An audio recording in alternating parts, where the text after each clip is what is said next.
dNASAb in the Infosphere Aesthetics show. This has been quite a phenomenal success here.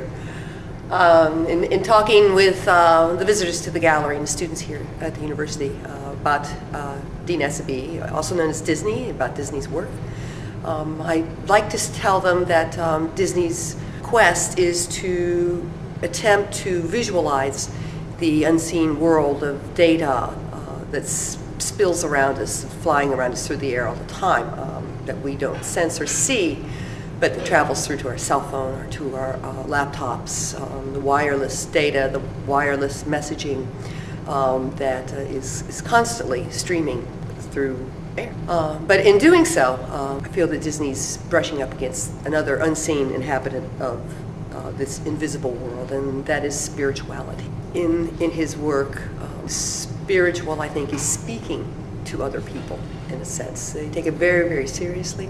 They're very curious about it.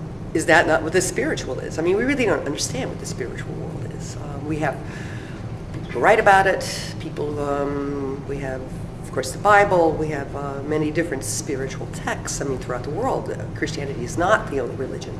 There are many different ways of thinking about spirituality, but actually picturing it and seeing it has been a quest of mankind since art began. The quest to image the unknown goes far back into prehistory, 20 million years ago, 25 million years ago. The walls of the cave at Lascaux, the walls of the Neolithic town Chattanooga in Turkey, there are patterns that appear along with representative images of animals and flora and fauna, trees, whatever. There are patterns that appear, and many historians feel that these visual patterns were man's early attempt to visualize, to picture the unseen, the spiritual, what makes the sun rise in the morning, what makes it set at night, what makes the rain come. In September, I believe, I traveled up to Greencastle, Indiana, to visit DePaul University, where dNASAb Disney had a solo exhibition, actually his first university solo. I went to look at the work as it is installed and to ascertain for myself a sort of plan that would help Disney think about our installation here, what would be different that he might need to bring here, or what would better befit our space and our situation. I was very impressed with the work. Seeing his work in the studio, seeing it installed in this pristine setting, gave me a different feeling about the work, a different take on the work. And I was amazed at how the various components of his installation sort of communicated with each other. Traveling back, I made a side trip to Ohio before I returned to Chattanooga. And on that trip, I had to stop by a church to use my cell phone to get a signal.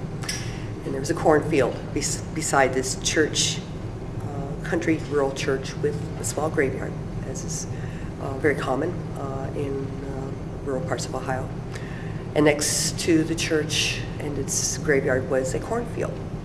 And after I made my phone call, I stood there and leaned against the car and drank a little coffee and listened to the sounds and the wind rustling through the corn stalks and the insects, the birds calling, and suddenly I thought, wow, this is Disney's installation. It's not a mimetic vision of what nature is. It is similar to the natural patterns that we find all through the world. And I thought about this. It was such a revelation.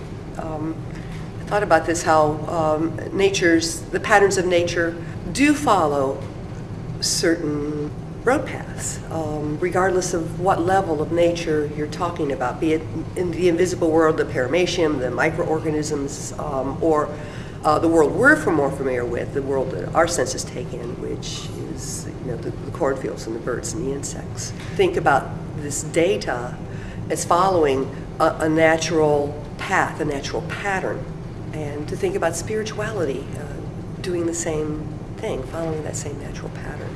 These natural patterns exist. They are, I could say, a proven fact. Science is constantly discovering the similarity of these patterns throughout the various levels of the natural world. dNASAb's work is heavily about technology, or at least it involves technology. What it is about technology and it involves technology is a part of our lives. We think of this, we tend to think of this as something new, some new development, but technology has actually always influenced art from the very beginning days. I mean, the kinds of tools available to the artists were related to the technology available in the era. Sculptors in the Egyptian period were left with very soft metal tools, but they were metal, so they could chisel at stone and create larger pieces of sculpture than were possible during prehistoric times. So, technology is hugely important. The Renaissance and the marriage of art and science and mathematics, very, very important to that era. So here at Disney, we have this technology. In recent times, Nam June Paik, the first to incorporate synthesized video into his work with his sculptures that dealt with television, monumental works with many television sets showing maybe the same video, alternate videos, different videos, incorporating sound, and taking that technology that the society knew on a popular level and transforming it into something that people did not see every day, a new way of looking at that technology, a new way of feeling about that technology, of thinking about that technology and what the possibilities are with technology. dNASAb's communication level, I think, with his work is a transforming one, just as Nam June Paik's work with the television set and the synthesized video was a transformative work.